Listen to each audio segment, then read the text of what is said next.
sentito urla dalla parte in fondo verso il municipio e poi c'era una folla di gente, quindi non è che abbia visto chiaro, però ho notato due persone con un tavolo e le sedie, ho visto una sedia volare. In un secondo momento c'era davanti, sempre verso il municipio, un po' di gente, io ne ho visto anche uno che aveva un bastone, sì, questo.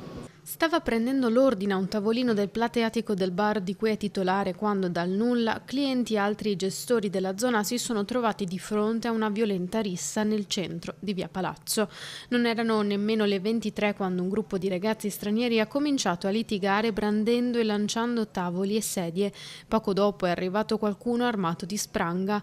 Immediata la chiamata dei titolari e le forze dell'ordine arrivate sul posto tempestivamente. Allarmati abbiamo chiamato, abbiamo sentito, insomma, ci siamo sentiti anche in dovere di farlo anche nei confronti dei clienti che comunque erano qua da noi a bere, che hanno tutto il diritto di stare sicuri. C'è anche un rischio per l'incolumità delle persone, oltre che nostra, soprattutto dei clienti, ma anche di passanti. Abbiamo visto un cambiamento, prima era una via sempre frequentata molto, però tranquilla nel rispetto del vicinato e delle altre attività, degli altri esercenti.